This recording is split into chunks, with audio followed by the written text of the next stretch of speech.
There is a moment at the very end of the Gravity Falls theme song, the last second or so before the story actually begins, where a whisper plays backwards and a little string of symbols flickers across the screen, and for years most of us just let it wash past on the way to the cartoon. Decoded. One of those hidden messages tells you that Stan is not what he seems, and it was sitting there in plain sight from the very first episode, quietly handing you the ending before you even knew there was a mystery to solve. That is the whole trick of this series. Everything means something. The art is never only decoration. Tonight we are going slowly through all of it. The secrets buried in the credits, the journals, the books, the concept art, everything the art of Gravity Falls has revealed, if you know where to look. So get comfortable, turn the lights down low, we will be here a while, and if you have not subscribed yet, it really does help us keep making these. Let me start with the thing that makes Gravity Falls different from almost every other cartoon its size, because once you understand it, the rest of tonight makes sense. Most cartoons treat their backgrounds as wallpaper. Something has to sit behind the characters, so an artist fills the space with trees and shelves and posters, and none of it is meant to be examined. Gravity Falls was built the other way around. Alex Hirsch, the creator, came from a family of people who loved puzzles and codes, and he made a series where the background often mattered more than the people standing in front of it, where a poster on a wall or a symbol carved into a stone could be a clue that would not pay off for 2 seasons. He and his crew treated the audience as if they were going to freeze every frame, and the remarkable thing is that the audience actually did. That is the part I find so lovely about all of this. It made a silent promise to the most obsessive viewer imaginable, the one who would slow the credits down to a crawl and copy out a line of scrambled letters by hand, and it kept that promise every single week for 40 episodes. The clearest place to see this is the end of the credits. Every episode closes on a card with a coded message, a line of letters that looks like nonsense until you apply the right method to it. And these are not random. They form their own little curriculum. The earliest episodes use a simple Caesar cipher, the kind where every letter is shifted a fixed number of places down the alphabet, the sort of thing a clever child can crack with a pencil and a wheel of paper. A little later, the code switches to @bash, where the alphabet is mirrored, so the first letter becomes the last, and the last becomes the first. After that comes a method, where each letter is simply replaced by its number in the alphabet, so you find yourself decoding strings of numbers instead of letters. And then, once the audience has been trained through those 3, the hardest one arrives, a keyed Vigenère cipher, which you cannot solve at all unless you first find the secret keyword, and the keyword is usually hidden somewhere in the art of that same episode. Think about how patient that is. The series spent its opening stretch teaching you 3 kinds of cryptography, not by explaining them, but by rewarding you for working them out, so that by the time the real puzzles arrived, you already held the tools to open them. And what do the messages say once you decode them? Some are jokes, little asides from the writers winking at the audience, thanking you for freezing the frame, teasing you for having no life, that sort of affectionate ribbing. But a surprising number of them are real. They confirm plot points. They foreshadow reveals that are still an entire season away. They tell you who a character truly is before the story is willing to say it out loud. That mix is deliberate, and it is what kept people coming back to the codes, because you never knew, standing in front of a fresh line of gibberish, whether you were about to find a punchline or a piece of the central mystery. Gravity Falls weaponized that uncertainty. It made reading the art feel like gambling, and the house occasionally let you walk away with something enormous. I keep coming back to that hidden line in the theme song, because it tells you everything about the kind of storytelling this is. In the earliest episodes, Grunkle Stan is played almost entirely as comic relief. A grumpy old con man in a fez running a tourist trap full of fake exhibits, fleecing gullible visitors, embarrassing his great niece and nephew. He is the joke of the household. And the whole time, folded into the opening you watched before every single episode, was a message telling you that the joke was a mask, that this man was hiding something, that the version of him you were laughing at was a performance. When the truth finally arrives, and we will get to exactly what it is tonight, it does not feel like a cheat, because you had been told since the first 30 seconds. You were simply told in a language the series trusted you to learn. That is the difference between a twist that feels earned and one that feels like a trick, and Gravity Falls almost always earned it, because the answer was in the art the entire time, waiting for someone patient enough to read it. Once you know the credits are hiding messages, you start to look at the rest of the frame differently, and that is exactly what Hirsch wanted. The codes at the end of an episode are only the loudest example of a habit that runs through every corner of the art. The backgrounds of this town are full of things that are watching you back. There is a recurring motif of a triangle with a single eye, and long before that shape has a name or a personality in the story, it is already there, tucked into a stained glass window, printed on a dollar bill, worked into the pattern of a carpet or a wall. On a first watch, you read those as decoration, a bit of spooky texture for a spooky place. On a second pass, once you know who that triangle is, they stop being decoration and start feeling like surveillance. The character that shape belongs to is a creature who can see across time, who claims to know how everything ends, and the art keeps planting his symbol in scenes he has no business being in yet, as if he has already arrived and is simply waiting for the story to catch up to him. The phrase that gets hidden again and again in the corners of frames and inside the coded messages is a small, chilling one. Bill is watching. Sometimes it is spelled out in a cipher. Sometimes an eye flashes for a single frame in a place you would never notice at speed. On a deer, in a reflection, in the grain of a wooden wall. The series is playing a long game of implying that this one entity is aware of the audience, aware of the frame, aware that he is being drawn. And I think the reason it unsettles you more than any jump scare could is that it turns the medium itself against you. A cartoon is supposed to be a safe, flat, controlled thing.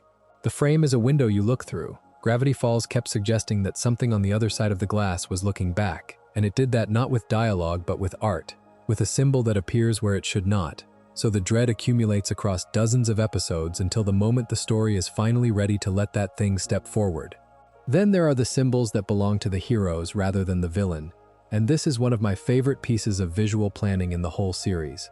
There is an object that becomes central to the endgame, a wheel of 10 symbols arranged in a circle, and each symbol corresponds to a specific person. A pine tree, a shooting star, a question mark, a six-fingered hand, a pair of glasses, a llama, a stitched heart, a bag of ice, a pentagram, and a fish. For much of the run, that wheel is a piece of cryptic set dressing, something scrawled in an old journal, painted on a cave wall by people who lived and died long before the story begins. But if you go back and watch carefully, you notice that the characters those symbols represent are often shown wearing them, standing near them, associated with them, well before the wheel is ever explained.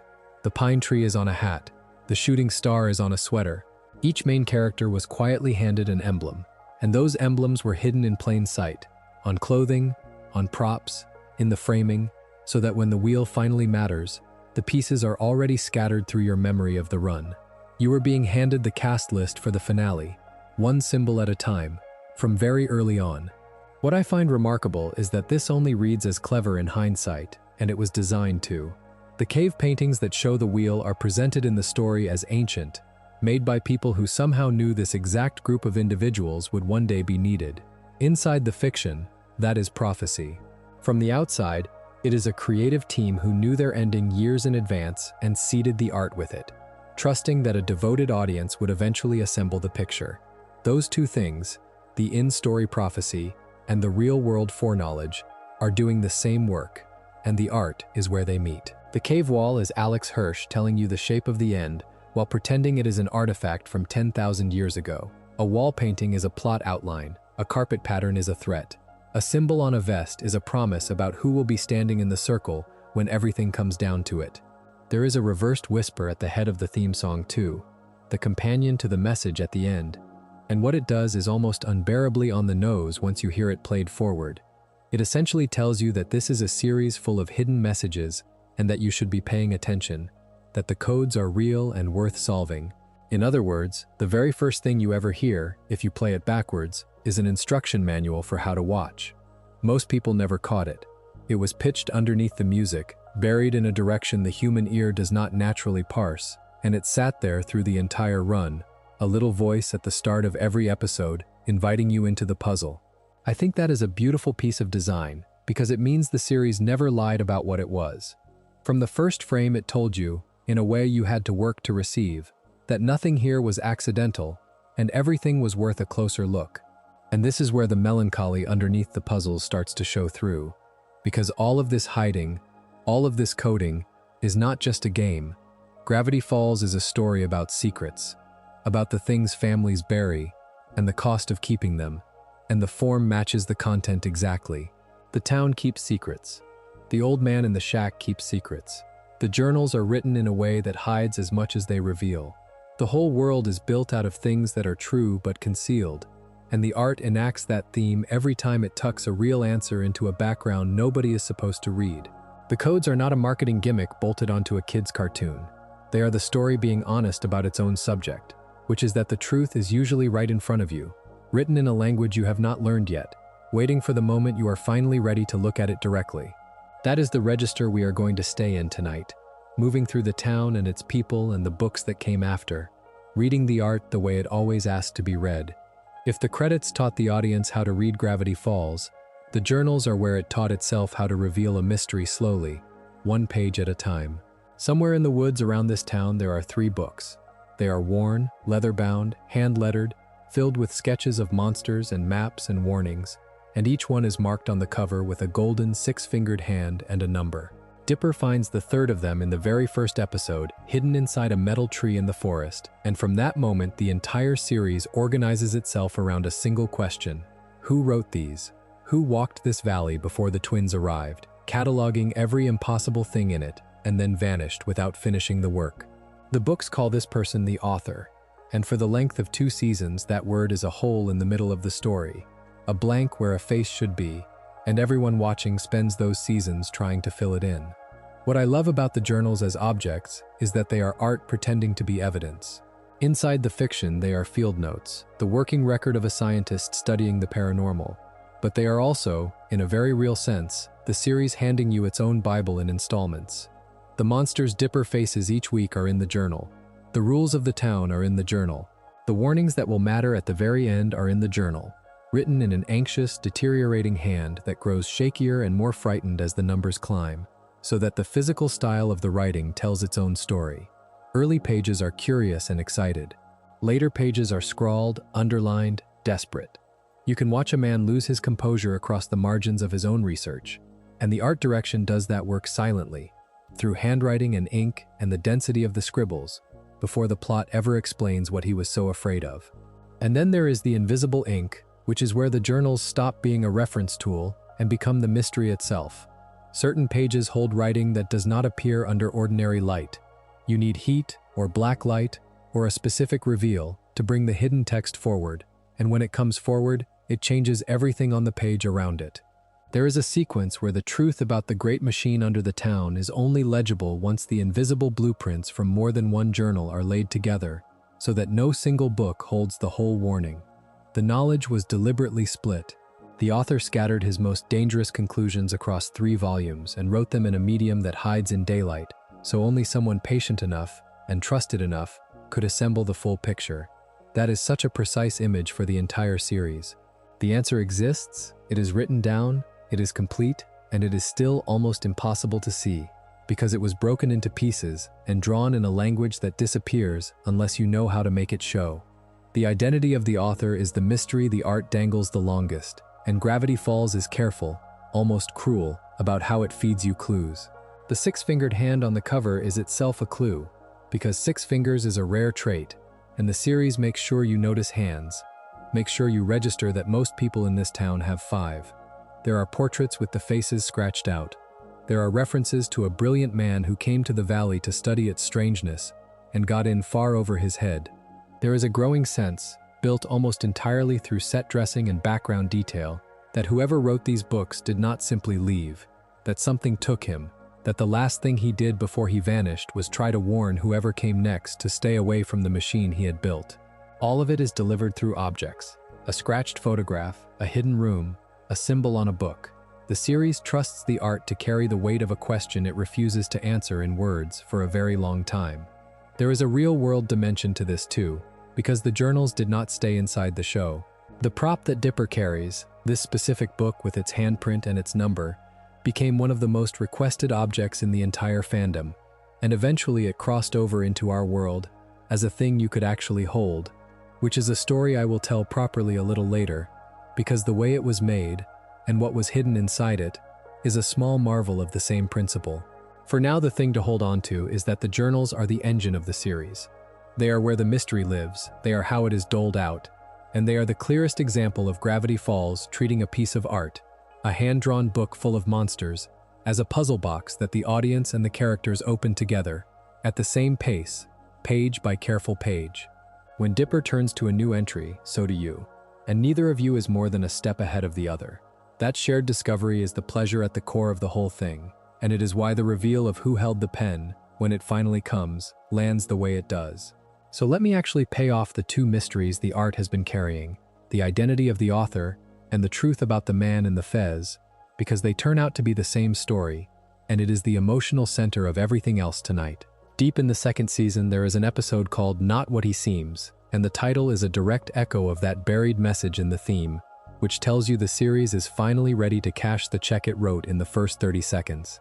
In that episode, Dipper and Mabel discover that their great-uncle has been secretly running an enormous machine in the basement of the shack, the very machine the journals warned against, and for a long stretch they do not know whether the man they have lived with all summer is a hero, a fool, or something much worse. It is a genuinely frightening episode, because it takes the family you have grown to love and makes you doubt the person at the head of it, and it does so by finally letting the secrets the art had been hiding all season come crashing into the open. The reveal at the end of that episode is that the author, the writer of the journals, the six-fingered man whose face kept getting scratched out of photographs, is Stan's twin brother. And the episode right after it, A Tale of Two Stans, steps out of the mystery entirely to simply tell you the history it has been withholding, and it is one of the finest single episodes the series ever made. There were two brothers, Stanley and Stanford Pines, identical twins who grew up sharing a room in a town on the coast, inseparable as children, building a boat together and dreaming of sailing off to find treasure and mysteries. Stanford, the one everyone calls Ford, was the gifted one, a real prodigy, and he was born with 6 fingers on each hand, the very trait stamped on the cover of every journal. Stanley, the one everyone calls Stan, was the scrappier brother, good with his fists and his mouth but not with school, the one who lived a little in his brilliant twin's shadow. The break between them is one of those small childhood catastrophes that ends up shaping 2 entire lives, and the series is careful not to make either brother a villain in it. As teenagers, Ford builds a project for a science fair that could win him a place at a prestigious school, a ticket out of their small town and into the future he wants. And Stan, whether by accident or by some tangle of jealousy and clumsiness he could never quite name, damages that project the night before it matters. Ford loses his shot. Their father, a hard man, throws Stanley out of the house and tells him not to come back until he has made himself into something worth the family name. The two brothers who once shared everything are split apart while they are still teenagers. One sent off to become the scientist, the other cast out into years of drifting, small cons, cheap motels, and a slow accumulation of debts and fake names. That single night, that broken machine on a folding table, is the crack everything else in the series grows out of. Ford goes on to become the man the journals belong to. He earns his degrees, he becomes obsessed with anomalies, with the strange places in the world where the ordinary rules go soft, and his research leads him to a valley in Oregon where the weirdness pools thicker than anywhere else on Earth. He settles in Gravity Falls to study it, and he begins filling the journals, and for a while, it is the work of a happy man doing exactly what he was born to do. But the deeper he digs, the more he attracts the attention of something in the town that is watching him back. And here the two great mysteries finally braid together, because the thing that befriends Ford, that whispers inspiration into his dreams and helps him design his greatest and most dangerous invention, is the triangle. The eye in the backgrounds, Bill, the machine in the basement, the one the journals warn against on their invisible pages, was built by the author with the guidance of the very demon that had been quietly seeded into the wallpaper. And Stan, the brother who was thrown away, is the one who ends up trying to fix it, because after Ford falls, and we will get to how he falls, Stan spends 30 years in Gravity Falls pretending to be his own brother.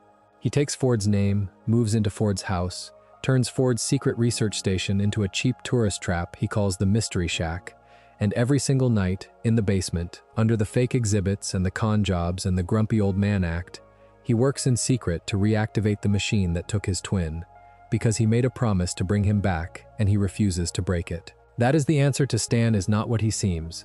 The joke of the household, the greedy old fraud in the fez, is a man who gave up 30 years of his own life, his own name, his own face, to a rescue mission he could never tell anyone about. Every laugh the early episodes got at his expense was built on top of that. This is the reveal I think about most, because a story that sad was hidden underneath a character that funny, and it never once tipped its hand until it was ready. There is a detail in all of this that the art carries beautifully, and it is the matter of the two identical faces. Because these men are twins, the series can play a long visual trick. The Stan you know is wearing Ford's identity like a coat. When photographs get their faces scratched out, when portraits go blank, part of the reason is that a face in this family is not a reliable label for a person. The man you have been calling by one name is living under another. And when Ford finally comes back through the machine, and the two brothers stand in the same room for the first time in 3 decades, the story gets to stage something it had been setting up since the first episode. Two identical old men who are nothing alike. One who wears his intelligence like armor, and one who wears his failures like a fez, circling each other with 30 years of resentment and love and guilt between them. The whole series had been drawing that face on two different souls without telling you. And when it finally lets you see them side by side, the effect is enormous, because you realize the mystery of the author was never really about a stranger in the woods. It was about a brother nobody in the family would talk about, hidden the way families hide the people they have failed. The fall itself, the moment that split the family for 30 years, deserves to be told slowly, because it is the hinge the whole series swings on. Ford did not build the machine alone. When he was a young researcher, he had a partner, a college friend from a school called Backupsmore, a brilliant, gentle, slightly eccentric mechanic named Fiddleford McGucket. And if that name surprises you, if you only know McGucket as the babbling old hillbilly who wanders through the early episodes eating light bulbs and screaming nonsense, then you already understand one of the quietly devastating pieces of hidden history here, because that broken old man was once one of the finest engineers in the country. Ford drew the plans, but McGucket built the portal, this vast interdimensional gateway meant to open a doorway to other worlds. Funded and inspired by the whispers of the triangle Ford still believed was his muse rather than his manipulator. When they first switched the machine on, something went wrong. McGucket was pulled toward the gateway, and in the seconds he was exposed to whatever lies on the other side, he saw something that broke him. He came back screaming about a nightmare he could not unsee, and from that day he wanted only one thing: to forget. Ford, meanwhile, slowly began to understand what his muse actually was. He realized that the being who had guided his work did not want a doorway for the sake of knowledge, but as a way into our world, and that everything he had built was a trap, with the whole of reality on the wrong side of it. He shut the project down. He hid his journals. He wrote his frantic warnings in invisible ink. And in his fear and his loneliness, with no one left to trust, he did the thing he had sworn he would never do again. He called his estranged brother. Stan came, after all those years, because Ford asked him to, and the reunion went wrong almost immediately, because the wound between them had never healed, because Ford wanted Stan to take the journal far away and keep it safe rather than stay, because 30 years of grievance came out in a single ugly argument in the basement next to the humming machine. In the middle of that fight, Stan was shoved back against the controls, and Ford, reaching to stop what was happening, was caught by the machine and pulled through the gateway, and the portal shut behind him. In one terrible accidental instant, Stan had done it again. He had ruined his brother's life a second time. Only now the stakes were not a science fair, but Ford's entire existence, thrown into an unknown dimension with no way to follow and no way to call him back. Stan was left standing alone in the basement with a dead machine, a journal, and the knowledge that his twin was gone because of him. What he did next is the thing that redeems him, and it is entirely hidden from you until the second season. He decided to bring Ford back. He did not know how. The machine needed all 3 journals to run safely, and he had only one, and the science was far beyond him, and there was no manual, and no expert, and no one he could tell. So he faked his brother's death, took his brother's name so the research station and the house would not be seized, and settled in to spend as long as it took. He opened the tourist trap upstairs to pay the bills and to explain why a recluse's cabin suddenly had a sign out front. And underneath it, night after night, year after year, he taught himself just enough to keep the machine alive, chasing the other 2 journals, inching toward a reactivation that might save Ford or might tear the world open, because at some point, the difference between those 2 outcomes stopped weighing on him more than the promise did. 30 years, that is the con at the center of the con man. The greatest trick Stan Pines ever pulled was convincing an entire town, and his own great niece and nephew, and the audience, that he was nothing but a cheap fraud, while he gave his whole life to getting his brother home. I said earlier that a sad story was hidden under a funny character, and this is the fullest version of it. When Dipper and Mabel arrive for the summer, they are moving into the house of a man in the middle of the longest, loneliest rescue mission imaginable, and they have no idea. The fake exhibits they are embarrassed by are camouflage. The basement they are forbidden from is a 30-year vigil, and the machine that finally roars to life in the second season, the one that terrifies them because they think their great uncle has been lying to them, is the last act of a promise made between two brothers standing in that same basement 3 decades before. The art told you this was coming. The scratched photographs, the 6-fingered hand, the coded line in the opening, the anxious, deteriorating handwriting in the journals. All of it was pointing at a family that had broken itself in half, and one brother who refused to accept the break was permanent. When you rewatch the early episodes knowing all of this, Stan stops being funny in the same way.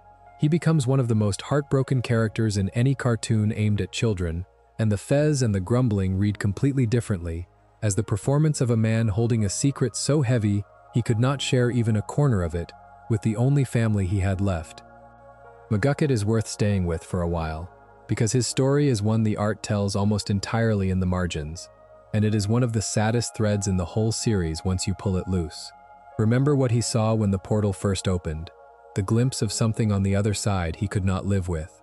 His response to that horror was to invent a machine that could reach into a mind and erase a memory cleanly, a device the series calls the Memory Gun, a strange gun-shaped tool with a dial and a lens that, pointed at a person and fired, takes a specific memory away as if it had never formed. He built it to erase his own nightmare, to cut the thing he had seen out of his head so he could sleep again.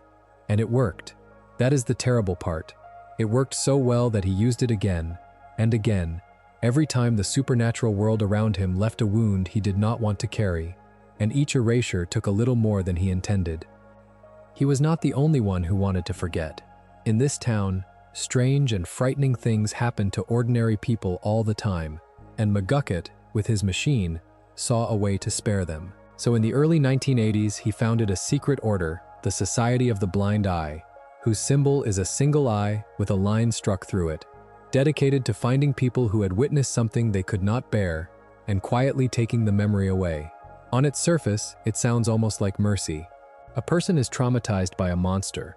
The society erases the encounter, and they wake up calm, unhaunted, free.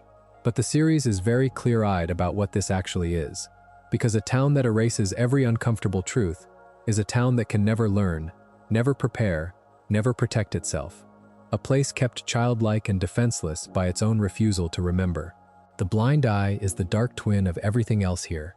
Everywhere else, Gravity Falls is about the value of paying attention, about reading the codes and turning the pages, and finally seeing what is in front of you. The blind eye is what happens when a community decides it would rather not see at all. And the memory gun does not give without taking. Every time McGucket used it on himself, it damaged him a little more, until the brilliant engineer who built an interdimensional portal had erased so much of his own mind that he lost the thread of who he was entirely. That is the origin of the old man in the early episodes, the raving inventor covered in dirt, laughing and screaming and building deranged machines out of scrap, the town joke. He is not comic relief. He is a man who erased himself. He took his own genius, his own memories of his family, his own grief over what he had helped build, and shot it out of his head piece by piece until there was almost nothing left but reflex and nonsense. When his memories are finally restored, in the episode where the blind eye is uncovered, and he begins the slow work of becoming himself again, it is one of the more moving recoveries in the series, precisely because you had spent a whole season laughing at the wreckage without knowing it was a wreckage. Once again, the art hid the tragedy in plain sight, dressed it up as a gag, and trusted you to feel the floor drop out when you understood. The memory gun matters far beyond McGucket, though, because it becomes the single most important object in the finale, and I find the way it is planted deeply satisfying. This device, invented by a broken man to erase his own pain, this instrument of forgetting that is the physical embodiment of the town's worst instinct, is the exact weapon that will eventually be turned on the villain at a terrible cost. The series spends a whole season teaching you that erasing a mind is dangerous, cumulative, often permanent. that it destroyed McGucket and infantilized a town, so that when the memory gun appears in the endgame, you understand in your gut that using it will not be clean, that whoever gets erased will pay in a way that cannot be undone. That is world building as setup. The rules established about memory in the middle of the run become the emotional weight of the ending, because you already know from watching McGucket exactly what it costs to have your mind wiped. Nothing about the memory gun is arbitrary. It is grief given a trigger, and the story never lets you forget what it does, even as its characters keep reaching for it, hoping this time the forgetting will be worth the price. There is a wrinkle worth mentioning honestly, because we are being careful with our sources tonight. When the memory gun and the blind eye story got expanded in the books that came later, a small inconsistency appeared about exactly when McGucket founded the society and how he came to recruit his second-in-command, a matter of whether it happened while he was still working with Ford or only afterward. The series and the later book do not perfectly agree on that timeline, and rather than paper over it, I would rather just tell you it exists, because it is the kind of seam that shows up when a story this dense gets built across a decade by many hands. It does not change the shape of the tragedy. Whichever version you take, the heart of it is the same. A good and gifted man who saw something unbearable, invented a way to unsee it, and lost himself in the using. That is McGucket, and he is proof that here the saddest stories are often the ones drawn in the background while a joke plays in the front. We have to talk about the triangle properly now, because he is the thing all the hidden art was pointing at, and because the art that came after the series, especially one very strange book, finally revealed where he came from. Bill Cipher is a two-dimensional being, a flat yellow triangle with a single eye and a little top hat, and for the run of the series he is presented as a dream demon, a creature who lives in a place called the Nightmare Dimension, and who can enter the minds of sleeping people, make deals with them, and take things from them in exchange. He is charming and chaotic and genuinely frightening, and his origins are held back almost completely. You get the sense of an ancient, cosmic malice, something older than the town, older than humanity, that has been trying to break into our world for a very long time. But the where and the why of him stayed a blank for years. Another hole the art danced around without filling. The filling came in a book published long after the series ended, a book told entirely from Bill's own point of view, and I will get to how untrustworthy a narrator he is when we talk about that volume as an object. But the origin it gives him, which lines up with hints seeded across the series and its tie-in materials, is this. Bill did not come from the Nightmare Dimension originally.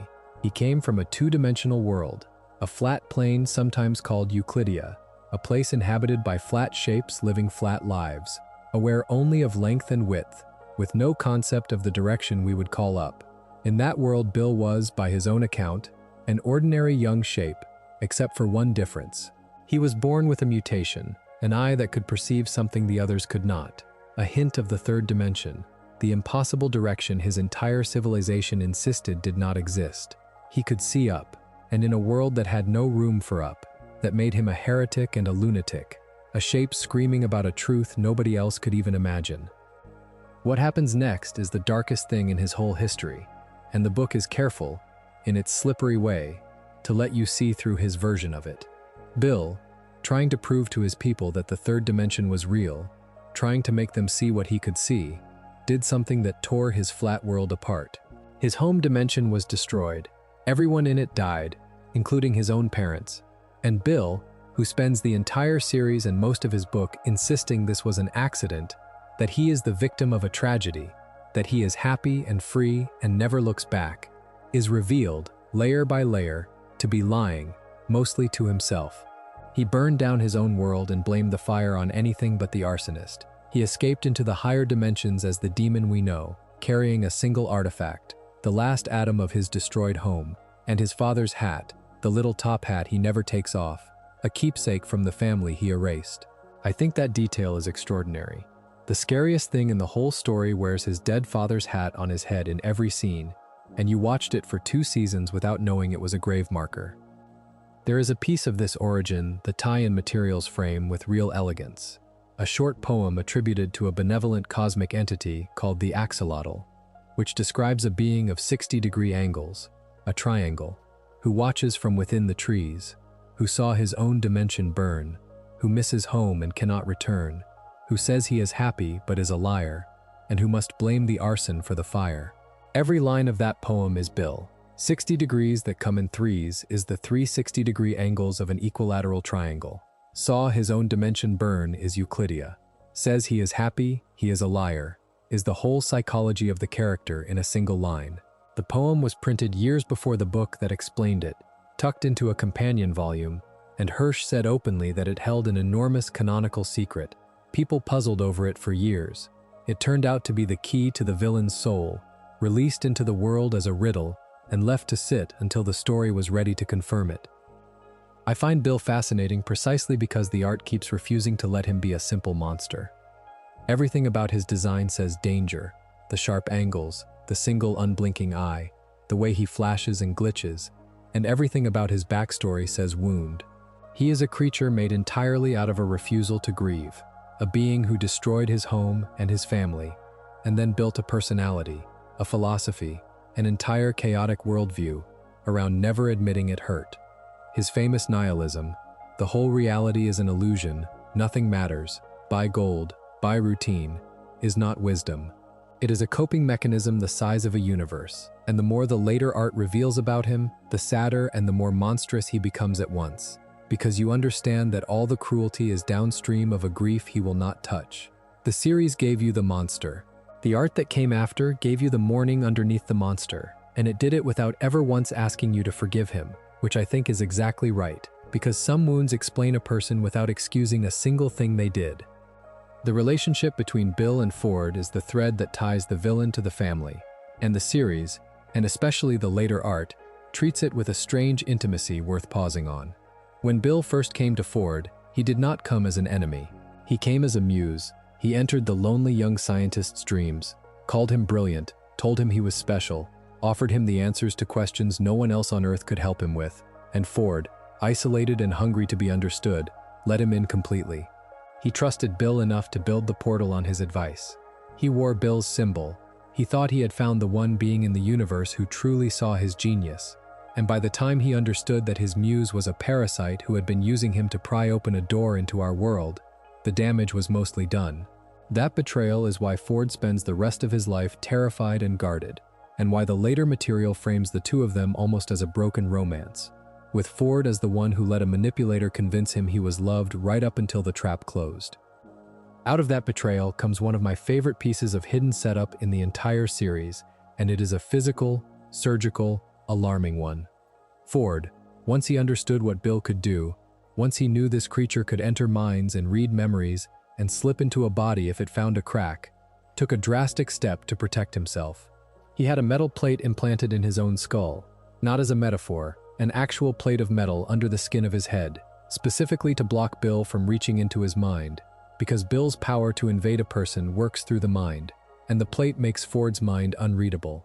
The series establishes this almost as an aside, a grim little fact about how far this man has gone to defend himself against his former muse, and if you are watching casually, it barely registers.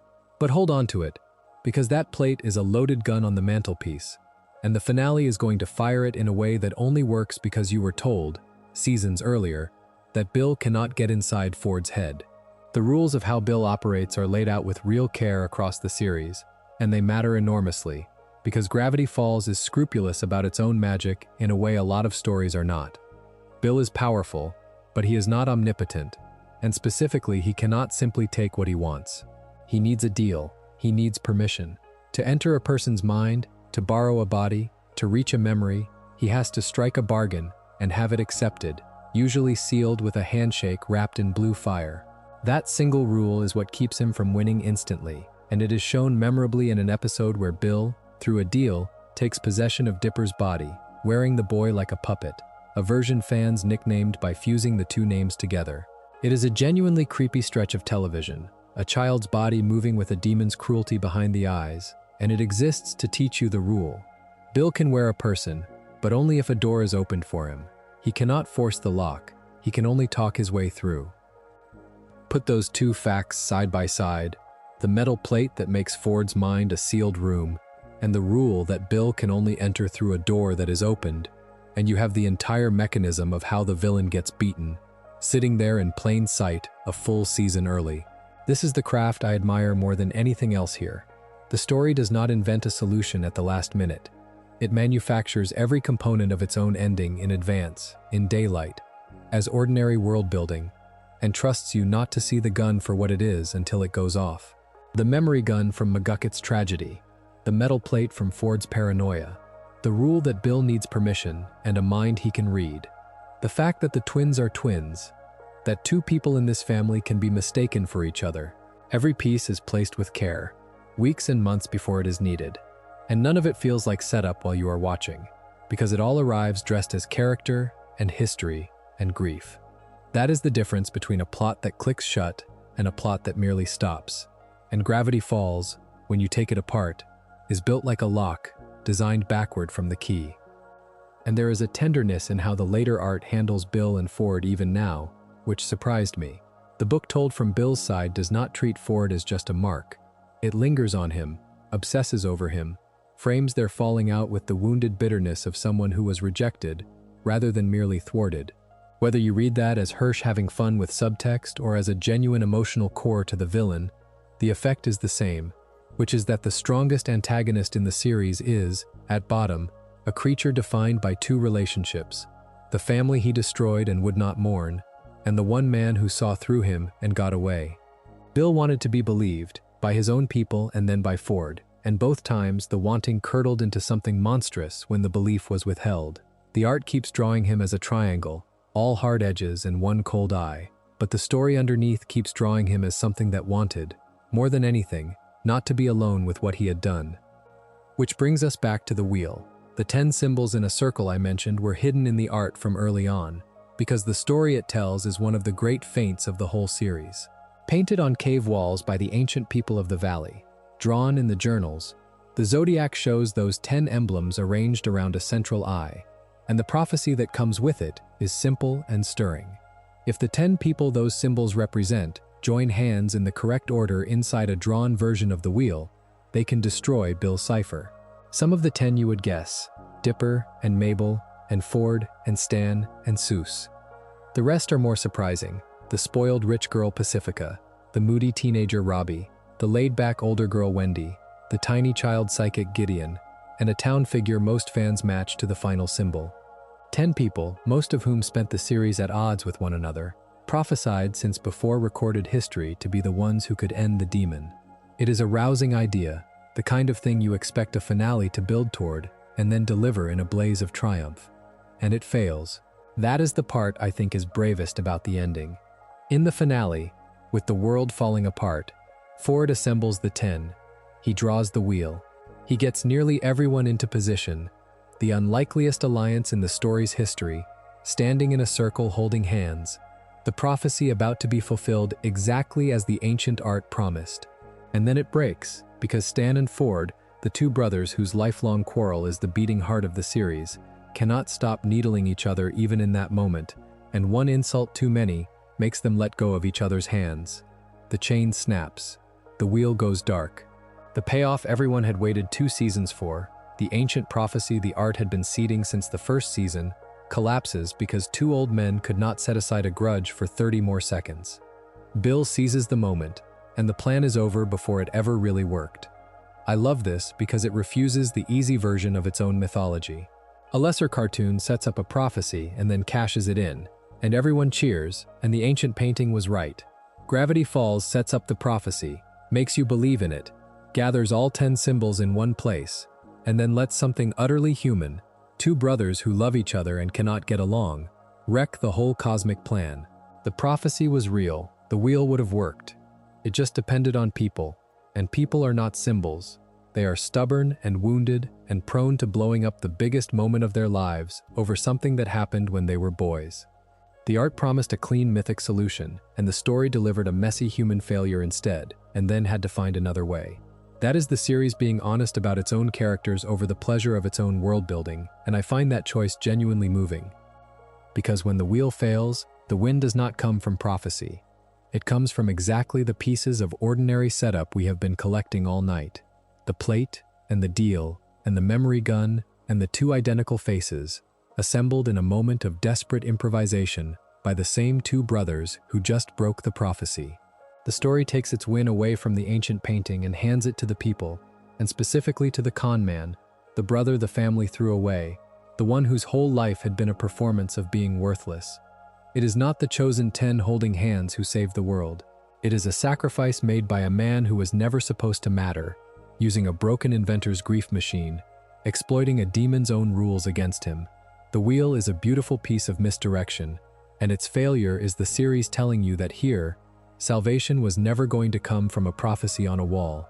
It was going to come from a family, at the last possible second, doing the one selfless thing none of the mythology predicted. There is a small honesty I owe you here, because we care about getting this right. The exact match between a couple of the 10 symbols and their people is clearer for some than for others, and the last symbol in particular, the fish, is one where the show is less explicit than fans sometimes remember. So I would rather tell you that the matching of every emblem is not spelled out with equal certainty than pretend the wheel is a tidy solved thing. What is certain is the shape of it: 10 symbols, 10 people, an ancient promise of victory, and a plan that shattered on a sibling argument at the worst possible time. The uncertainty around the edges is fitting, honestly, for a piece of prophecy the story itself ultimately treated as a road not taken. The wheel is one of the loveliest pieces of hidden art in the series, painted into caves and journals and backgrounds for years, and its real function turned out to be to make you look the wrong way, while the actual ending was assembled out of grief and love in the corner of the room. Let me walk through how the world actually ends and is saved, because the finale is where every hidden thing we have talked about pays off at once, and it starts not with a battle but with a lie told to a heartbroken girl. Bill needed a way out of the nightmare dimension into our world, a physical breach, and he gets one through the person least likely to be a villain, through Mabel. Near the end of the second season, a tear opens between dimensions, a rift, contained for the moment but deeply dangerous, and Bill, working through a hapless time traveler whose body he borrows, approaches Mabel at the lowest moment of her summer, when she is frightened that childhood is ending and that everything she loves is about to change. He offers her comfort in the form of a lie, telling her the rift is a harmless little bubble that can keep summer from ending, and she, not knowing what she is holding, hands it over. He breaks it open, the sky tears, reality inverts, and the long apocalypse the whole series had been whispering about, the one his symbol promised from the backgrounds, finally arrives. They call it Weirdmageddon, and it is the nightmare dimension pouring into Gravity Falls. A sky full of Bill's eye, the laws of physics gone soft, monsters loose in the streets, the townspeople turned to stone, or worse. And here one of the load-bearing hidden rules of the whole series becomes the thing that saves the planet, because for all his power, Bill cannot leave. There is an invisible barrier around Gravity Falls, a natural law the story explains as weirdness magnetism, a force that pins all this strangeness inside the boundaries of the town and will not let it spread. Bill can rule Gravity Falls, but he is trapped in it, held inside an unmarked circle in the Oregon woods, while the rest of the world goes on unaware. That is why the apocalypse never becomes a global one on screen, and it is why the ending hinges on a single equation, because the only way to bring that barrier down and let Bill flood out into all of reality is a piece of knowledge that exists in exactly one place, inside the mind of the man who studied this town more deeply than anyone alive: Ford. Bill needs to get into Ford's head, to read the equation that would set him free. And Ford's head, as the series carefully told us, is the one place in the universe Bill cannot go, because of the plate. So the end game becomes a heist in reverse, a trap built around the demon's own rules. The Pines family is captured. Bill wants the equation, and he knows it is in Ford's mind, but the metal plate blocks him, so he tries to torture and bargain his way in and cannot. And this is where the twins, the fact that Stan and Ford are identical, becomes the key hidden in plain sight since the first episode. In the crucial moment, the two brothers swap clothes. Bill, believing he is finally getting into the mind that holds his freedom, enters the head of the brother in Ford's clothing, except the man in Ford's clothing is Stan. Stan, whose mind has no plate, whose mind is wide open, and who has agreed to this. Bill goes in expecting the equation and finds instead the cluttered, ordinary, unguarded memory of a con man, and by the time he realizes he has been fooled, it is too late, because Ford, standing over his brother, is holding the memory gun. And Ford fires it. He fires McGucket's grief machine into his own brother's mind, with the demon still inside it, and because Bill is bound to that mind in that moment, erasing the mind erases him too. It works. Bill glitches, screams, comes apart, all his cosmic power draining out through the one door he was tricked into walking through, and in the last instant Stan, his memories already dissolving, throws a punch straight into the demon's eye and shatters him. The demon who watched from the backgrounds for 2 seasons, the ancient triangle everyone had feared, is destroyed inside the head of the man everyone underestimated, beaten not by prophecy or power, but by a family trick and a machine built out of somebody else's pain. But the memory gun does exactly what the series spent a season promising it would do. It does not erase only Bill, it erases Stan. Everything.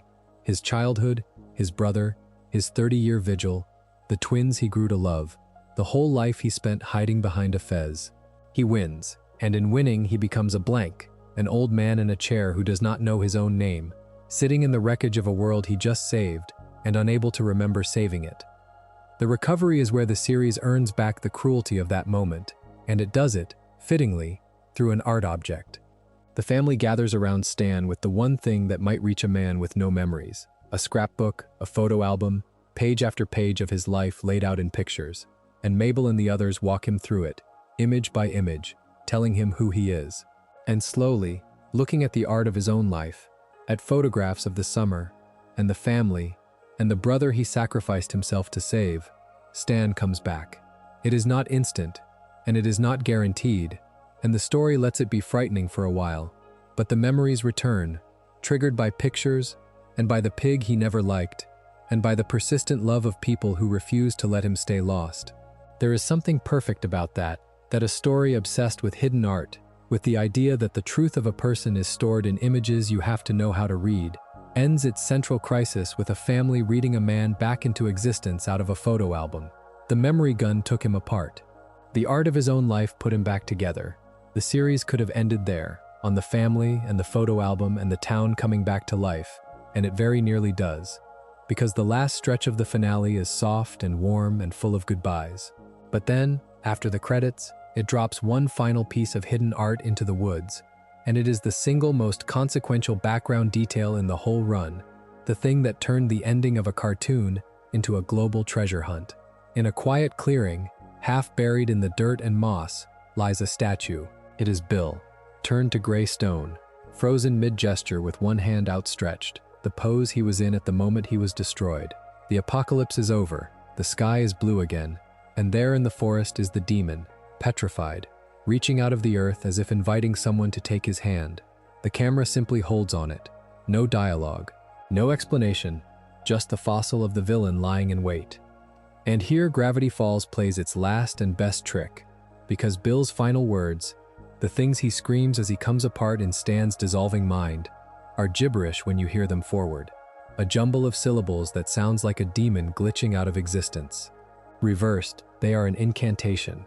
Played backward, his dying scream becomes a chant that names the axolotl, that ancient benevolent entity from the poem, and begs it for the power to return, essentially a spell for reincarnation spoken in the instant of death.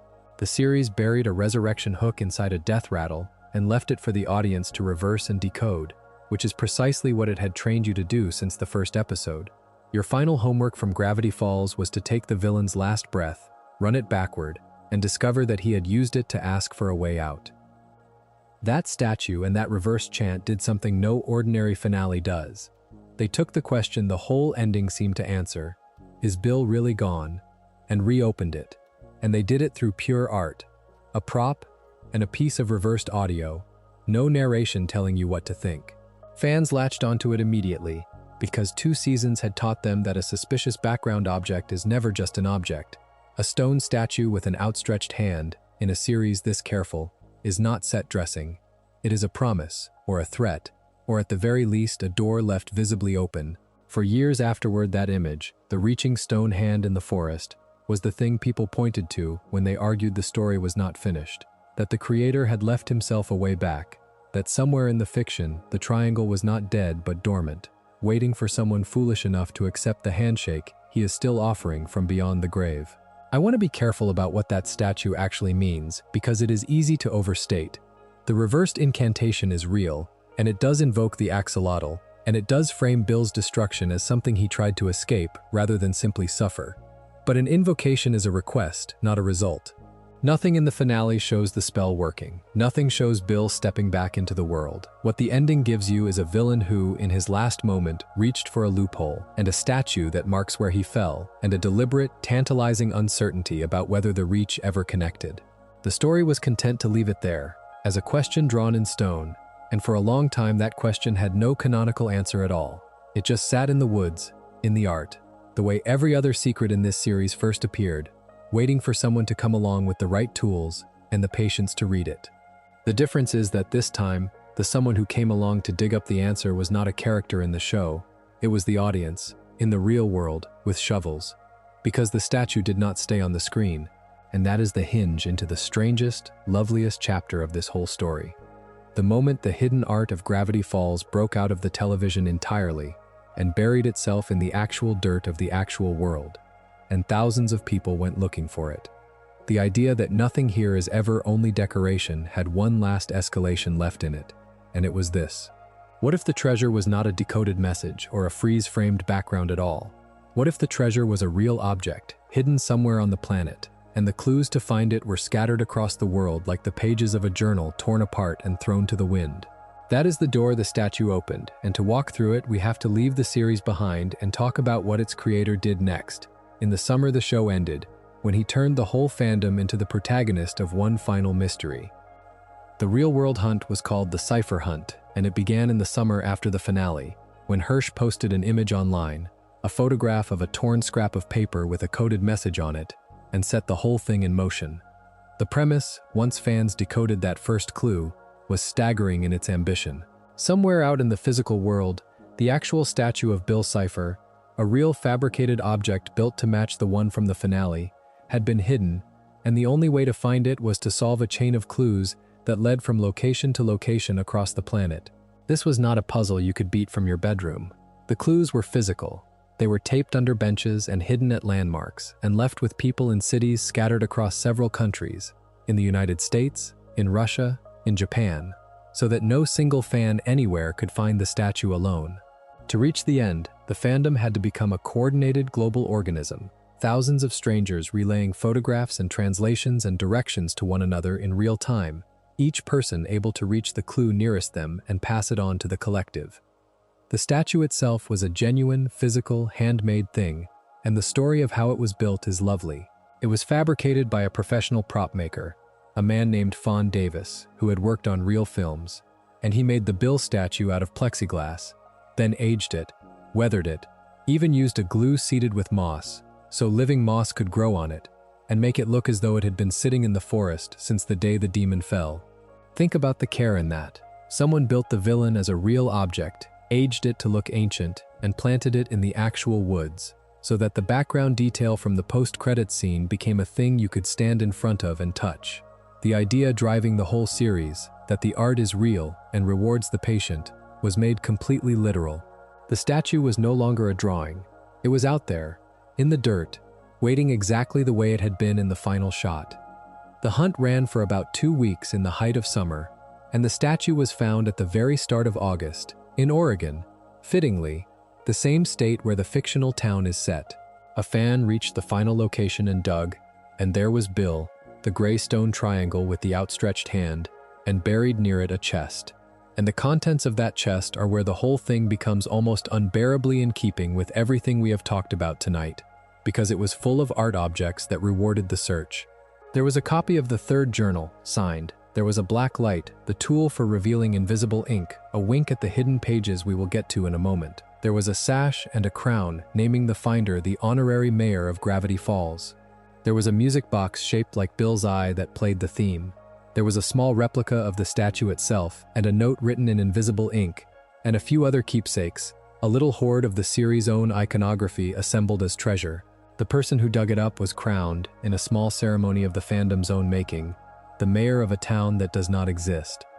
What happened to the statue afterward is a detail I find genuinely charming. It did not go into a vault or a studio archive. It ended up on public display at a roadside attraction in California, one of those wonderfully strange little tourist stops of the kind the series itself loved to parody. A place where to this day you can go and stand in front of the actual Bill Cipher statue, the real object from the real hunt, moss and all, hands still outstretched. The demon everyone feared, the ancient cosmic triangle, spends his retirement as a novelty exhibit at a roadside curiosity, which is either the least dignified fate imaginable for a would-be god, or, if you look at it the way this world might, exactly the right one, the destroyer of worlds reduced to a photo opportunity beside the highway. There is a joke in that the series would have appreciated, the demon of pure chaos ending up as set dressing in someone else's tourist trap, the way Stan's shack was full of fake monsters, except this monster is real and just as harmless now, frozen and reaching for a hand that will never take his. The Cipher hunt is, to me, the purest expression of what this whole series was doing, and it is why I wanted to build tonight around the idea of its art rather than just its plot. Because the hunt collapsed the distance between the fiction and the audience completely. For 2 seasons, the story had been hiding treasure in its frames and trusting the audience to dig it out. The hunt simply took that trust to its logical extreme and hid the treasure in the actual earth, and the audience, having been trained for years to read the art and solve the codes, and never accept that a background was only a background, rose to it and found the thing. It was the story shaking hands with its own viewers across the boundary of the screen.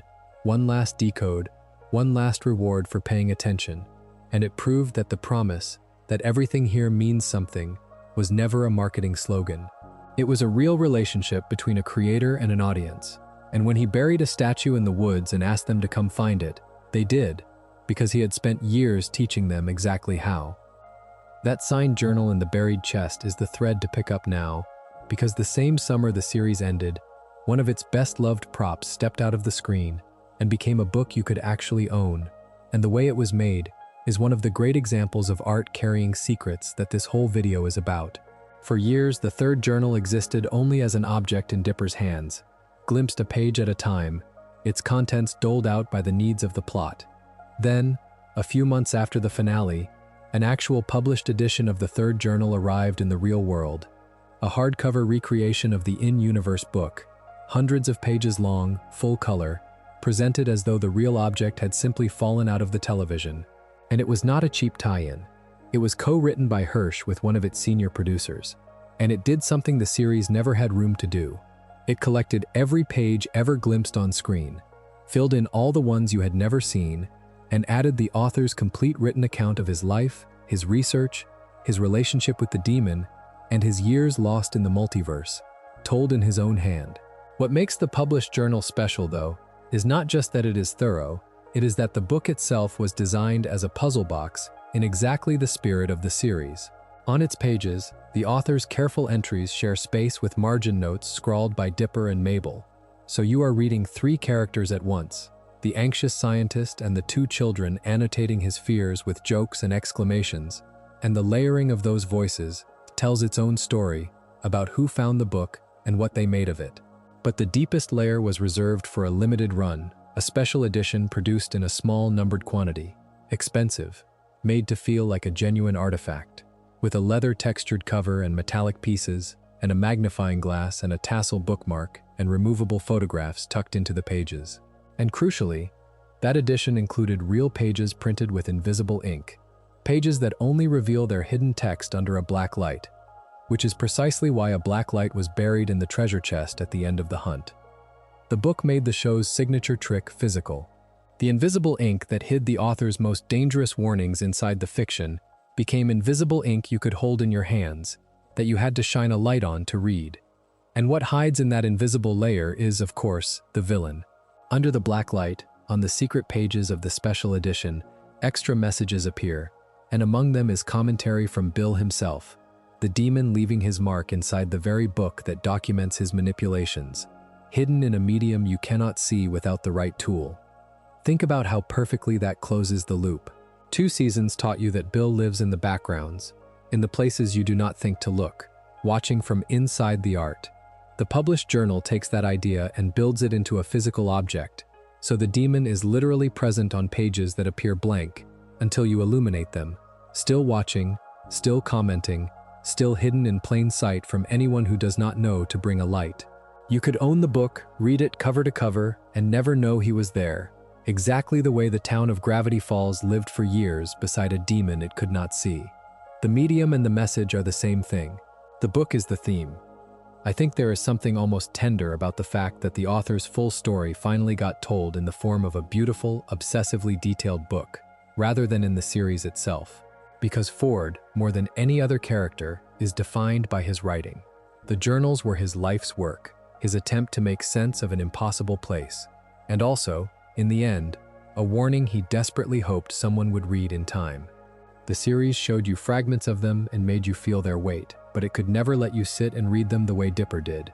Could never give you the experience of turning the pages yourself and finding the fear building entry by entry. The published journal did. It let the audience finally do the thing the story was always about, sit alone with a strange handwritten book full of monsters and hidden ink, and read it slowly, and find the secrets at your own pace. It turned every reader into Dipper in the first episode, holding the mysterious journal for the first time, not knowing yet what it would cost to understand it. And it is worth saying plainly that this is unusual. Most cartoons, when they end, sell you a poster or a plush toy. Gravity Falls ended, and then handed you the actual object at the center of its mystery, faithfully made, secrets and all, and trusted you to want to do the work of reading it. That trust is the through line of everything we have covered, from the credit ciphers to the buried statue to this book with its black light pages. And it points at something I keep circling tonight, which is that this series treated its audience as collaborators rather than consumers. It did not just want you to watch.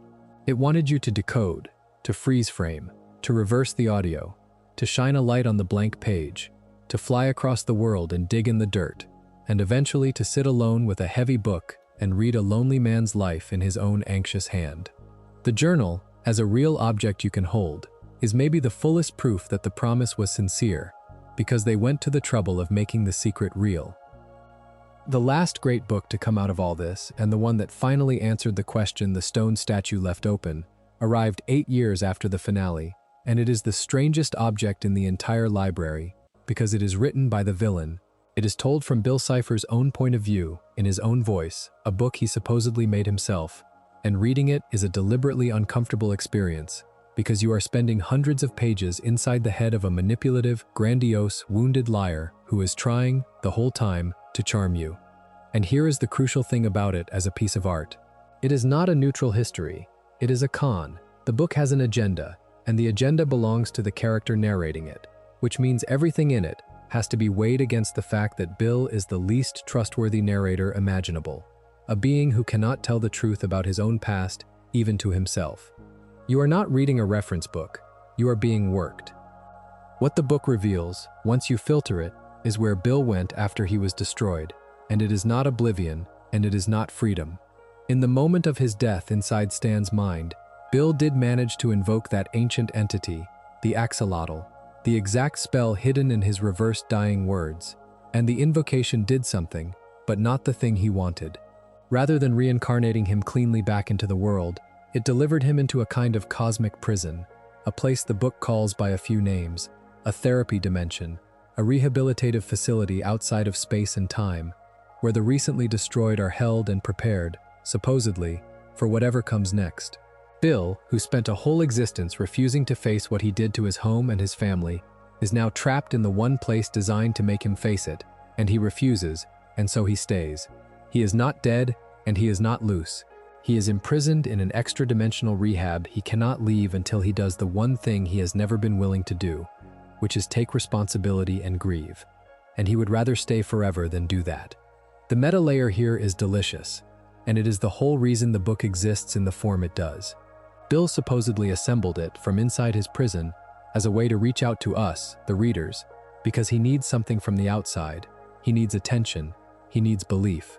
He needs people on the other side of the page to think about him and want him back, because that is the currency his kind of power runs on. Which means the book is a trap aimed at the reader in exactly the way the backgrounds were traps for the characters' eyes. To read it and love it and obsess over it is, within the fiction, to feed him. And to close it and walk away, to deny him the attention, is to leave him powerless in his cell. The creator built a book whose in-universe function is to farm the reader's fascination, so the act of consuming the villain's story becomes part of the villain's scheme. That is the whole idea of this series turned all the way up. The object is not just hiding a secret. The object is doing something to you while you hold it. There is a companion piece to the book too, a website that behaves like a haunted terminal, where typing certain words reveals hidden scenes and fragments of Bill's story. Another puzzle for the audience to pick apart. Another layer of art that only reveals itself to the people willing to experiment and guess and share what they find. Among the things it surfaces is a confrontation from Bill's ancient past, a clash with a cosmic infant of enormous power that fans know as Time Baby, and the tie-in material suggests that their war, long before the events of the series, was catastrophic on a scale that touched the whole history of Earth, that the fallout of Bill hurling this entity out of the nightmare dimension reached all the way down to the age of the dinosaurs. I want to be careful and flag that a lot of this deep cosmic backstory lives in supplementary material and in the mouth of an unreliable narrator, so it is expanded canon rather than something the series ever put on screen, and you should hold it a little more loosely than the events of the series itself. But the shape of it fits. Bill has always been a creature whose personal grievances leave craters in reality, and the later art simply drew those craters bigger.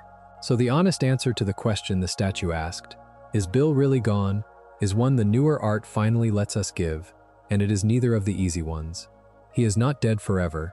His whole nature makes clean death nearly impossible for a being like him. But he did not escape either. He is not out in the world, not loose, not returned. He is held, indefinitely, in a prison he built for himself out of his own refusal to change, and he can only leave through a door marked repentance that he will not walk through. There is a terrible poetry to that. The demon who destroyed his home rather than admit he was wrong, who beat back a cosmic titan, who nearly ended the world, is finally undone not by a weapon, but by his own stubbornness, sitting in a cell he could open at any moment if he could only say he was sorry and mean it, and choosing, forever, not to. The art gave the villain the one ending crueler than death, which is to be exactly as stuck as he always was, only now with all the time in the universe to notice. Between the journal and the book from Bill's side, there was one more official release that added to the canon, and it is a gentler, odder little collection worth spending a moment on, because it fills in corners of the world the series never had time for. Released alongside the complete series box set a couple of years after the finale, it is the first proper comic collection of original Gravity Falls stories, 4 of them, and the creator has been playful about exactly how canonical they are, with a coded note inside cheerfully labeling the whole thing as only canon-ish, which is its own charming admission. Take these as expanded stories rather than load-bearing history, the way you would take a beloved side chapter, but they are lovely, and each one takes a character the show could not always center and gives them a strange adventure of their own. One of the 4 sends Pacifica, the wealthy girl whose family we will get to, into a horror story of her own making, summoning a creature that steals Mabel's face, which forces the 2 girls, who spent the series as rivals, into an uneasy alliance to get it back. Another traps Stan inside a world made of comic panels, a delightful excuse to play with the form of the medium itself, the con man loose in a universe of speech bubbles and page gutters. A third pulls Mabel into a multiverse crowded with other versions of herself. An endless hall of alternate Mabels, a premise that sounds like fun and then slowly becomes a meditation on identity and choice, on all the different people any of us might have been.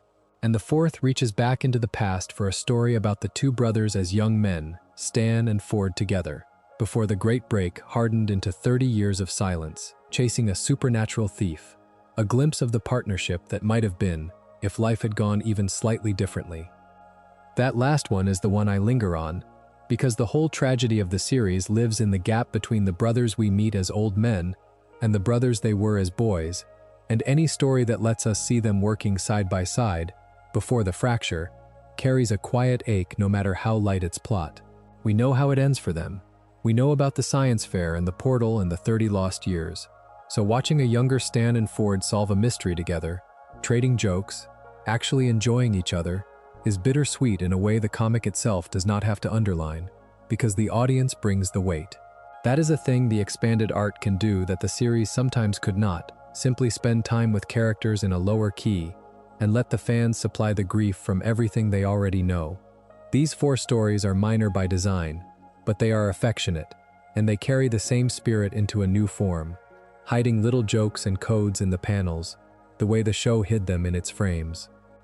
I bring the comics up mostly to make a point about how this world was built, because by the time you add them up, the journals and the villain's book and the comics and the hunt and all the tie-in websites, you realize that Gravity Falls stopped being a television show a long time ago and became something closer to an expanding archive, a body of art spread across many objects and media, all of it hiding pieces of a single coherent story. Most cartoons end and go still. This one kept revealing itself for years, in books and buried statues and coded websites. Each new piece calibrated to reward the same patient, attentive audience it had trained. The comics are a small brick in that larger structure, but they belong to it completely. And the coded note winking at their own canonicity is precisely the kind of self-aware, puzzle-loving gesture that tells you the same sensibility that made the series is still at work, still trusting you to read the fine print. And the fine print, in this universe, is often where the real story is, which is a good bridge to the next thing I want to do, because so far we have talked about the enormous secrets, the demon and the brothers, and the apocalypse. But the same principle applies just as much to the small stuff, to the throwaway details and the background gags and the little facts the story let slip in ways that were easy to miss. And some of those small revelations are just as satisfying as the big ones. So let me spend some time down at ground level in the tiny, hidden facts, the ones that do not change the shape of the world but reward you for having paid attention to it. Because a series this careful put as much thought into a pig's name and a birthmark under a boy's hair as it did into the fall of a cosmic triangle. Start with the town's own founding, because it is a small mystery that turns out to be a lie, and the lie is instructive about how power works in this valley. The official story, the one carved into the statues and printed in the pageants, is that Gravity Falls was founded by a dignified man named Nathaniel Northwest, the noble ancestor of the richest family in town, and for generations everyone accepted it, because the Northwests are wealthy, and wealth writes the history books. But it is false.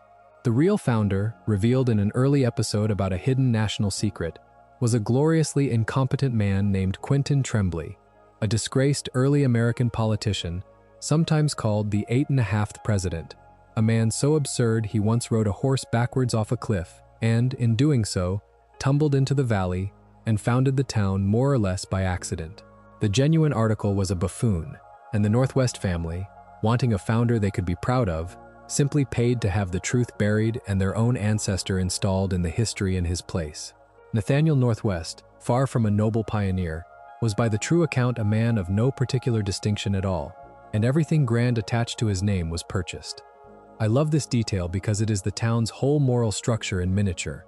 The richest family in Gravity Falls built its status on a bought lie about the past, a founder invented to give them a pedigree they never earned, and the truth was hidden, in exactly the way everything else in this town is hidden, waiting for a curious child to dig it up. And the series does not treat it as a harmless bit of civic vanity. It ties directly into the darkest thing about the Northwests, which is what they did to the people who actually built their power. The Great Northwest Mansion, the symbol of the family's wealth, was raised by the labor of the ordinary townsfolk, who were promised that once it was finished, they would be welcomed inside, allowed to share in what they had built. The family broke that promise. They shut the gates and kept the town out, and in the version the series tells, a man died as a result, and with his last breath he laid a curse on the family, swearing that in a century and a half their sins would come back for them. That curse comes due in one of the series' more gothic episodes, when the ghost of the wronged man returns exactly 150 years later to take his vengeance on the Northwests during one of their exclusive parties, and the whole thing becomes a haunted house story about class and inherited guilt. What makes it more than a ghost story is Pacifica, the Northwest daughter, the spoiled girl who had been a minor antagonist, who in that episode is forced to confront what her family is, and to decide whether she is going to be another link in a chain of cruelty or the person who finally breaks it. She chooses to break it, to defy her parents and do the decent thing. And it is a stirring bit of character work, the child of a corrupt house choosing not to inherit the corruption. And it recontextualizes her earlier appearances, the same way so much of the series recontextualizes its early episodes, so that the shallow rich girl becomes a person trapped in a family legacy she did not choose and is brave enough to reject. The founding lie and the mansion curse rhyme with each other, and with the whole series, because they are both about buried truths and the cost of keeping them buried. The Northwests hid the real founder and hid their broken promise, and both secrets rotted the family from the inside, exactly the way secrets rot everything in this town, the way the blind eyes erasures rotted the community, and the brothers' unspoken grievances rotted their family. Gravity Falls keeps making the same argument in different keys, that the things you hide do not go away, they wait, they curse, they come back 150 years later in a fine suit to settle the account. And it puts the answer to each of these buried lies in the art, in the founding documents and the portraits and the ancient curse worked into the history of the house, waiting for someone to look closely enough to see what was covered up. Even the civic history of a small fictional town is a puzzle with a hidden solution, if you are the kind of viewer this story taught you to be. There is a lighter version of this same instinct running under the surface too, in the smaller cons and hidden jokes scattered through the town, because Gravity Falls loved a fraud who was almost charming about it. The Mystery Shack itself is a monument to the pleasure it takes in a good hustle, a building full of fake exhibits and stitched-together taxidermy sold to tourists as genuine wonders, run by a man whose entire public identity is a con. And the series has real affection for that kind of small-time deception, even as it exposes the larger and crueler ones, the Northwest Fortune, the Blind Eye's Mercy, the Demon's Friendship. There is a moral gradient at work, a difference between the honest dishonesty of a man selling a stuffed jackalope with a wink and the dishonest honesty of a rich family rewriting history, or a demon offering to be your friend.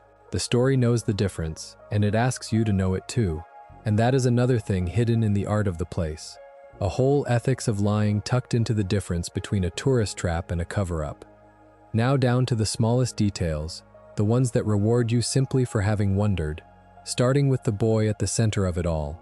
Because Dipper is not his name. It is a nickname. His real name, the one on his birth certificate, is Mason, and the series almost never says it out loud. Keeping it as a piece of trivia the creator confirmed outside the episodes rather than a plot point inside them. Dipper is what everyone calls him because of a birthmark on his forehead, a cluster of spots in the shape of the Big Dipper constellation, which is why he keeps his hair swept down over his brow and his hat pulled low, hiding the mark the way this town hides everything, in plain sight under a fringe of bangs. There is something perfect about that.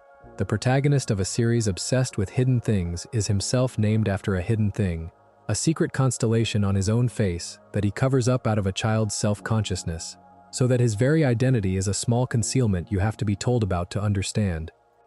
And because fans of this series are exactly as detail-obsessed as it trained them to be, there is a persistent myth to clear up while we are here, which is the idea that Dipper's real name is Tyrone.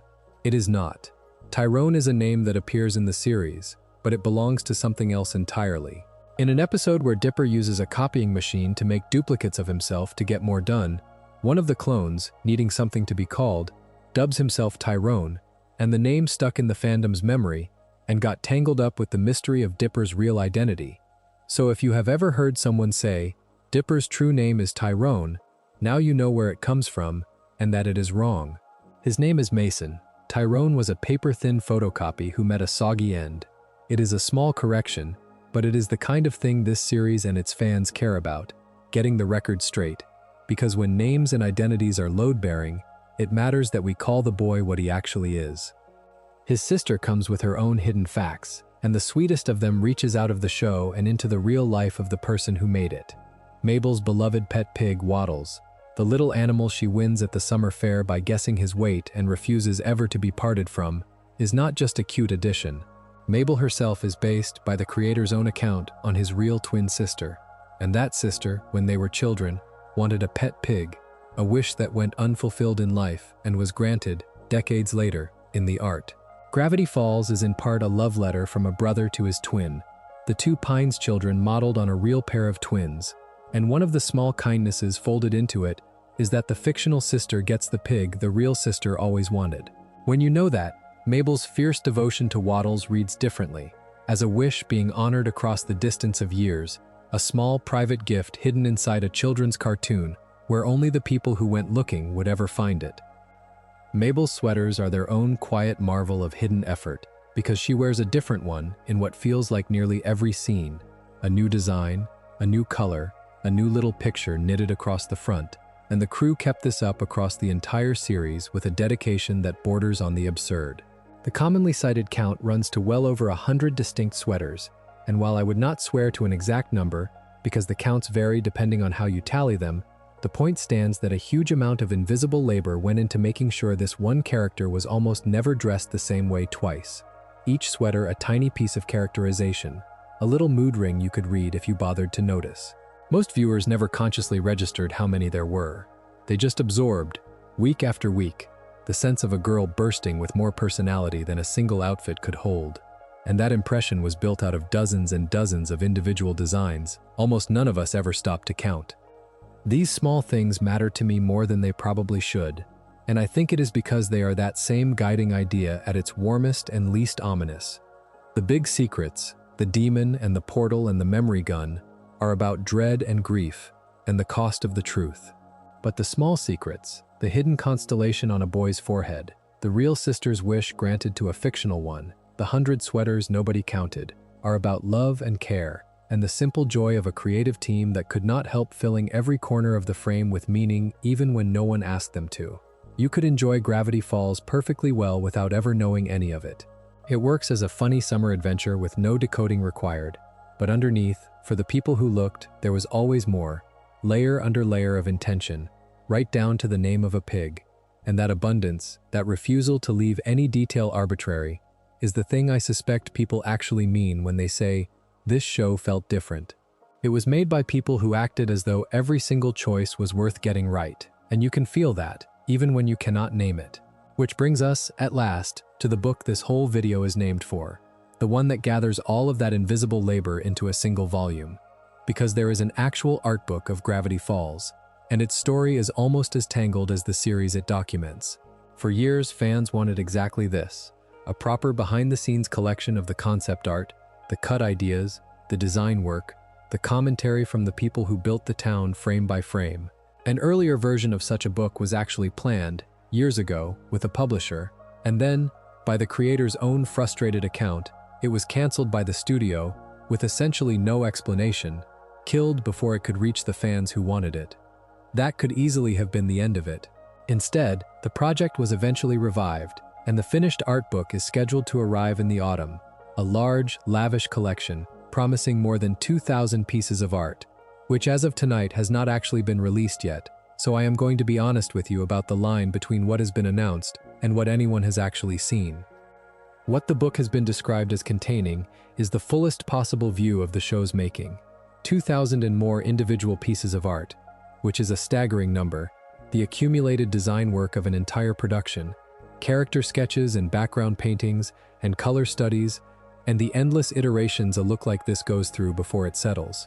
Commentary from the key artists, the people who actually held the pencils, the art directors and location designers and production designers whose names most viewers never learn, finally getting to talk about the choices behind the world, and, tantalizing above all for a fandom like this one, the cut material, the jokes that never made it to air, the ideas for episodes that were dreamed up and abandoned, the roads the story did not take.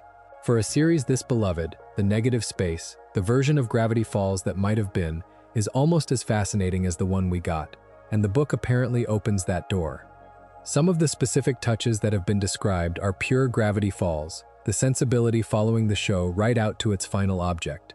There is said to be a fold-out showing every one of Mabel's sweaters together, that 100-plus wardrobe finally assembled in one place, the invisible labor made visible at last, which is precisely the kind of loving, completist gesture this world inspires. The physical book itself is described as an art object, with a special die-cut fold-out case, the packaging designed to be part of the experience the way the special edition journal was. And there is a lovely detail attached to one retailer's version, an included replica of a letter, the very letter one of the characters receives at the emotional close of the finale, so that a piece of the story's ending becomes a physical thing you can hold in your own hands. The art reaching off the page one more time. I should be clear that these are things the book has been announced to include, rather than pages anyone has yet turned, so treat the fine details as the promise of the book, rather than a report from inside it. But the promise alone tells you everything about the sensibility still driving this thing. Let me be plain about one distinction, because it matters for how you hold your expectations. This art book is not a lore book. It is not another journal or another book from the villain's side, not a new chapter of the in-universe story with fresh canonical events. It is a behind-the-scenes collection, production art, and commentary, and cut ideas. the record of how the thing was made, rather than a continuation of what happens in it. So while it will almost certainly reveal wonderful things, discarded designs for characters, early versions of the town, jokes too strange to air, glimpses of the episodes that never got made, those are revelations about the craft, about the choices and the labor and the imagination behind the series, not about what canonically became of Dipper or Ford. That is not a lesser thing. For a series whose entire identity is that no frame is ever wasted, a collection of 2,000 pieces of that art, annotated by the people who made it, is perhaps the truest capstone it could have. The promise turned finally toward the whole vast body of drawing that made the world feel real. And there is a quiet rightness to the fact that this book was once canceled and then came back, given the series it documents. Because Gravity Falls itself was, in a sense, about things that get buried and refuse to stay buried, about the truth waiting under the official story, about the brother thrown away who comes back, about the demon frozen in the woods with his hands still out. A definitive art book being killed with no explanation and then revived years later, arriving to fans who never stopped wanting it, is the kind of ending the story would have written for itself, the hidden thing surfacing at last. It also speaks to why the series ended when it did, because the creator chose to end it, at 2 seasons and 40 episodes, not because it was canceled, but because he wanted a real conclusion, and because the sheer density of the thing, the continuity, and the callbacks and the artistry we have spent all this time on, was enormously demanding to sustain. He walked away on purpose, with the story told, leaving the door open just a crack, and now, years later, the full record of how it was all drawn is coming out into the light. Before we close, let me go back into the story one last time, to the very end of it, past the apocalypse and the statue and the reversed spell, to the quiet part. Because for all the codes and demons and cosmic prisons, the thing Gravity Falls is actually about is a summer ending, and the art carries that just as carefully as it carries everything else. When the dust settles and the town is saved and Bill is gone, the story does not rush to its finish. It slows down. The twins turn 13. There is a birthday, which is also a goodbye party, because the summer they came for is over, and the bus that will take them back to their ordinary life in California is coming in the morning. And all the strangeness and adventure resolves into the oldest and simplest ending there is. 2 children who are no longer quite children, standing at the edge of the thing that changed them, having to leave it behind and go home. That is the melancholy the whole series was built on top of, and I think it is why the mystery box worked as well as it did, because underneath every cipher and monster was a clock running down, the clock of a childhood ending, the clock of a summer that could not last. Dipper and Mabel spend the story growing up in real time, and the finale makes the metaphor literal by having them turn 13 at the exact moment the adventure ends, so that leaving Gravity Falls and leaving childhood become the same departure. You had been told all along, in that hidden theme song and those anxious journal pages, that time was the real antagonist, not the demon, and the demon was in some sense just the sharpest expression of it, a creature who tried to freeze a summer that was always going to end. Mabel's whole vulnerability, the thing Bill exploited to start the apocalypse, was her terror that growing up would break what she and her brother had. The answer the story offers, gently, is that things do change, and that this is not the same as things being destroyed. Because the endings the story gives its characters are, almost all of them, about people stepping into who they are meant to become. Seuss, the gentle handyman who worked at the shack, the man-child who never had a father and found one in Stan, inherits the mystery shack itself, becomes its new owner and its new master of ceremonies, the keeper of the town's strangeness. And it could not be a more fitting gift, the lost boy given a home and a purpose, and a place to belong forever. The twins go home changed, carrying the summer with them, promising to return. And the 2 brothers, Stan and Ford, the estranged twins whose lifelong quarrel we have followed all night, finally reconciled after everything, sail off together into the world to hunt the anomalies Ford spent his life chasing, doing it side by side this time. That last image is the one that undoes me a little, because it reaches all the way back to the very beginning of their story, to 2 little boys who built a boat and dreamed of sailing off to find adventure and mystery together before life pulled them apart. They get the boat. After all of it, the science fair and the portal and the 30 lost years and the apocalypse, the 2 of them get to sail off exactly as they always meant to, old men now, but together, the dream deferred for a lifetime finally kept. That is the reconciliation the art had been promising too, if you knew how to read it, because the brothers were always drawn as two halves of one whole, the same face on two opposite souls, and a series this careful was never going to leave them split.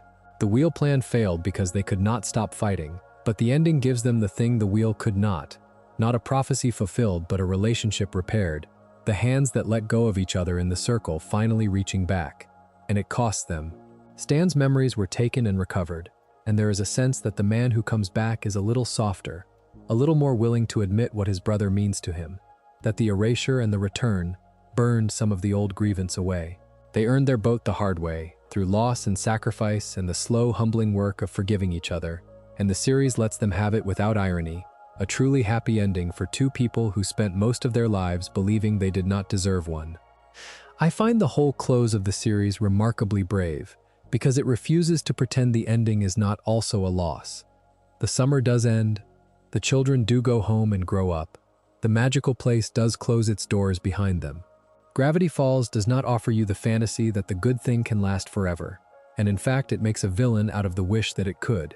What it offers instead is the harder and truer comfort, that the good thing was real, that it changed you, that you carry it, and that letting it end is part of what makes it matter. The mystery of the journals gets solved, the demon gets beaten, the brothers get their boat, and the children get on the bus. And every one of those is the art keeping a promise it made in the first episode, that everything here means something, right down to the ending, which carries more weight than any of it. 40 episodes taught you to look closely at things before they slip away, and then the series demonstrated the lesson by slipping away itself, on time, on purpose, with grace. There is one more layer of the art I have been circling all night without quite landing on, and it is the people who actually made it, because a story this dense does not happen by accident, and it does not happen easily. The world we have been reading was drawn and voiced and built by a specific group of humans, and the density that makes it so rewarding to decode is the same density that made it punishingly hard to produce. Start with the voices, because there is a hidden fact in the cast list most casual viewers never clock. The man who created the series, Alex Hirsch, does not just run it from behind the scenes, he is inside it, constantly, playing an enormous share of the characters himself. Grunkle Stan is him, Seuss is him, Old Man McGucket, the broken genius babbling in the woods, is him. And Bill Cipher, the demon at the center of everything, is also him, which means that in the finale, when Bill is trapped inside Stan's mind, you are listening to one actor playing both sides of that confrontation, the villain and the victim. The same voice, split into the thing being erased, and the thing doing the erasing. Sit with that for a second, because it is strange and a little beautiful. The two poles of the entire series, the con man with the hidden heart of gold and the demon with the hidden heart of grief, are performed by the same person, the man who dreamed the whole thing up. And around him the twins were voiced by two actors who gave the series its warmth. Jason Ritter bringing an earnest, anxious sweetness to Dipper, and Kristen Schaal bringing a manic, boundless joy to Mabel, the two of them carrying the emotional through line of a story that was, underneath all the ciphers, about the bond between a brother and a sister. The performances are part of the art too, part of everything that means something here, and knowing that so many of the story's souls came out of a single creator's throat only deepens the sense that this was a deeply personal project, more personal than a Disney cartoon has any right to be, closer to a diary than a product. And it was, by every account, brutally hard to make. The very things we have spent tonight admiring, the continuity that stretches across 2 seasons, the callbacks that pay off a year later, the codes hidden in every credit sequence, the backgrounds packed with clues, the refusal to let a single frame be arbitrary, all of that is labor, an immense amount of it, invisible in the finished thing precisely because it was done so well. Every hidden symbol had to be placed, every cipher had to be written and checked, every background Easter egg had to be designed and drawn and approved. The animation itself, guided by a team of gifted artists whose names the upcoming book will finally put in front of the audience, was expressive and specific, in a way most television animation cannot afford to be. This is the kind of show that eats its creators alive, because the standard it sets for itself is so high that meeting it week after week is exhausting, and I think that is a real part of why it ended when it did. Because when the creator announced that the series would end at 2 seasons, he was careful to say it was not a cancellation. It was a choice. He wanted the story to have a real conclusion rather than being stretched thin across seasons it did not need. And he has spoken about how demanding the thing was to make, how much care each episode required. A show built on the promise that everything means something cannot pad, it cannot run filler. Every episode has to carry weight, has to advance the mystery or deepen a character or plant a seed for later, and sustaining that indefinitely is not possible. So he brought it in for a landing, 40 episodes, a single summer, a complete story, and then let the expanded art, the journals and the books and the hunt and now the art book carry the world onward in other forms. That decision is itself a kind of respect for the audience, a refusal to dilute the thing they loved just because it was popular enough to keep selling. He ended it while it was still exactly what it was supposed to be, which is rarer and harder than it sounds. I keep coming back to that image of one man voicing both Stan and Bill because it captures something about the whole enterprise. This was a series made by people who put themselves into every layer of it, who hid their own care in the backgrounds and their own voices in the characters, and their own sister in a pig named Waddles, and who trusted that somewhere out there was an audience patient enough and loving enough to find all of it. And there was. There were millions of them, freezing frames and reversing audio, and flying across the world to dig in the dirt, meeting the creator's care with care of their own. That is the relationship at the bottom of everything we have talked about tonight, and it is why the art of Gravity Falls keeps revealing more of itself years after the show went dark. It was made with the assumption that someone would look closely, and being looked at closely, it turns out, is the one thing this story was always secretly about. So here we are at the end of it, and if you are still awake, I hope the town feels a little bigger now than it did when we started, because that is the strange magic of this particular series, that a cartoon about two kids and their grumpy great-uncle turned out to be as carefully constructed as almost anything on television in its era. A thing that hid a whole universe in its margins, and then spent years slowly handing that universe over to anyone willing to look. Most shows end and fade. Gravity Falls ended and kept unfolding, in a published journal you could hold, in a demon's own book, in a statue buried in real dirt on the far side of the country, and soon in a vast collection of the art that made all of it, the drawings and the discarded ideas, and the quiet labor of the people who believed that no frame should ever be wasted. It became less a thing you watched, and more a place you could keep returning to, always finding one more detail you had missed. And what I think it leaves behind, more than the ciphers and the theories and the treasure hunts, is a certain way of paying attention. Gravity Falls taught a generation of viewers that the world rewards the person who looks closely, that the background is worth studying, that the throwaway detail might be the whole secret, that behind the joke there is often a grief, and behind the grief there is often a love. It taught people to freeze the frame and reverse the sound and shine a light on the blank page, and in doing so it taught them something a little larger than a cartoon usually can, which is that meaning tends to hide, and that finding it is worth the patience. That the truth about a person, or a town, or a family is usually right there in front of you, written in a language you simply have not learned to read yet. For a story that was, on its surface, about summer and monsters and mystery, that is a remarkably generous thing to hand a young audience, and I suspect it is why people who loved it as children are still, as adults, decoding its secrets and buying its books, and standing in front of a mossy statue by the side of a highway in California, keeping the thing alive. The summer had to end, that was always the point, but the art it left behind does not, and every year, a few more of its secrets come up into the light, patient as ever, waiting for the next person to look closely enough to see. If you enjoyed the video, make sure to subscribe, and I'll see you in the next one.